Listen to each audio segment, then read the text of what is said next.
আলপিন Swift নামে আল্লাহ একটা পাখি বানিয়েছেন, সাউথ ইউরোপে পাওয়া যায়। এটাকে তারা বলে সুইফট বার্ড।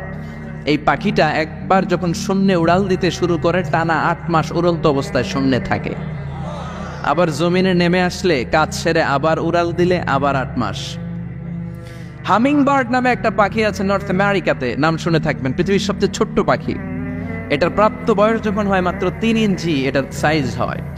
এই পাখিটা পৃথিবীর সব পাখি সামনের দিকে উড়ে। এই পাখি সামনে যেমনি উড়ে অ্যাট দ্য সেম টাইম পিছনের দিকে উঠতে পারে।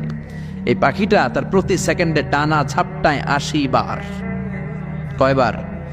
আপনি 1 সেকেন্ডে আপনার 2 হাত ঝাপটাতে পারবেন কয়বার? কথা কয় না। আমি 5টা ঝাপটাই মারতেই তো আমার 1 সেকেন্ড শেষ, কিন্তু এই পাখিটা 1 সেকেন্ডে ডানা ঝাপটাতে পারে 80 বার। সুবহানাল্লাহ কইতে বলছে না? হোমা বার্ড নামে একটা পাখি আছে, যে পাখি উড়ন্ত অবস্থায় ডিম পেড়ে দেয়, আর ওই ডিম জমিনে পড়ার আগেই ডিম ফুটে বাচ্চা বের হয়ে ওই বাচ্চা উঠতে শুরু করে দেয়। এজন্য আল্লাহ বললেন আওয়ালাম ইয়ারাউ ইলাত তায়র, নাস্তিকগুলোকে পাখির দিকে তাকায় না। পাখি কেমন করে ডানা ছাপটায়, কেমন করে ফ্লাই করে, কেমন করে টেক অফ করে, কেমন করে ল্যান্ডিং করে। পাখির ভেতরেও আমি আল্লাহর নিদর্শন আছে না নাই? পাখি নিয়ে গবেষণা করলে কেউ নাস্তিক থাকতে পারে না, কারণ পাখি একে আরবিতে বলে আত-তায়র, আর বিমানকে আরবিতে কি বলে? তায়র, তায়রান, সেম থিং। পাখি আরবি যা, বিমান আরবিও তা। Birds and aeroplane maintain the same flying mechanism while flying. পাখি এবং বিমান যখন আকাশে উড়ে একই সিস্টেমে উড়ে, পদ্ধতি একটাই। এজন্য আল্লাহ পাখির দিকে নিদর্শন দিয়ে ইঙ্গিত দিয়ে বললেন, পাখি নিয়ে কি তোরা গবেষণা করিস না? আমরা এই পাখি নিয়ে গবেষণা করি নাই। এই পাখির উপর গবেষণা করে বিমান আবিষ্কার হয়েছে, এয়ারক্রাফট আবিষ্কার হয়েছে। কিন্তু আফসোসের বিষয়ে আমরা করতে পারি নাই, করছে খ্রিস্টান ইহুদিরা। 2 ভাই, উইলভার রাইট অর উইল রাইট, 1903 সালে তারা পাখি নিয়ে গবেষণা শুরু করলো। পাহাড়ের মধ্যে শুয়ে শুয়ে খালি ছবি আঁকে, কেমনে পাখিটা ডানা মেলে, কেমনে ডানাগুলো ছাপটা মারে, কেমনে টেক অফ করে, কেমনে নামে।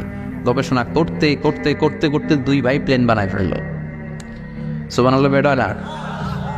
তবে এখনকার মতো এত অত্যাধুনিক প্লেন না, ছোট্টখাট্টো প্লেন, কিছুক্ষণ উড়ে আবার ধপাস করে পড়ে।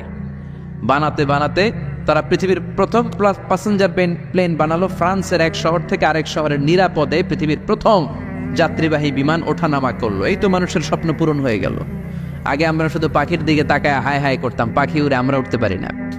এখন আমরা পাখির চেয়ে আরো দ্রুত বেগে উড়ি না? আপনারা যে হজে যান, কেমনে যান? প্লেনে যান তো বুঝলাম, কিন্তু উড়ে উড়ে যান না? আমরা পাখির চেয়ে অনেক উপরে উঠতে পারি।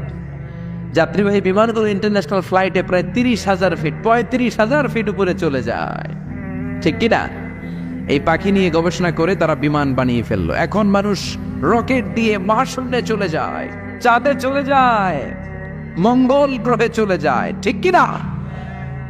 এই বিমান আবিষ্কারের আগ পর্যন্ত পৃথিবীর সব দেশের ছিল শুধু সেনাবাহিনী আর নৌবাহিনী। যখনই বিমান আবিষ্কার হলো, এবার শুরু হলো বিমান বাহিনী, এয়ারফোর্স, মিলিটারি। এখন ড্রোন হামলা করে, মিসাইল হামলা করে, ব্যালিস্টিক ক্ষেপণাস্ত্র দিয়ে হামলা করে। এখন অ্যাটম বোমা দিয়ে জাপানের হিরোশিমা নাগাসাকিতে লিটল বয় আর ফ্যাটম্যান নামে 2টা বোমা আমেরিকা মেরে পুরো জাপানকে শেষ করে দিয়েছিল। চিল্লা এখন, ঠিক কিনা? এখন পাইলট ছাড়াও রোবট দিয়ে বিমান চলায়, এরকম আছে না নাই? এজন্য আল্লাহ বললেন আওয়ালাম ইয়ারাউ ইলাত তায়রি ফাওকাহুম সাফাতিন ওয়া ইয়াকবিদ মা ইউমসিকুহুন্না ইল্লার রাহমান ইন্নাহু বিকুল্লি শাইইন বাসীর। ওরা কি পাখির দিকে তাকায় না? পাখির মধ্যেও আমি আল্লাহর নিদর্শন আছে না নাই? আছে না নাই? এজন্য গবেষণা করতে হবে। আমাদের কোনো রিসার্চ নাই, গবেষণা নাই। গোটা বিশ্বে মুসলমানরা নির্যাতিত, কারণ আমাদের গবেষণা নাই। আমরা কথা বলি বেশি, কাজ করি কম। চিল্লা এখন, ঠিক কিনা?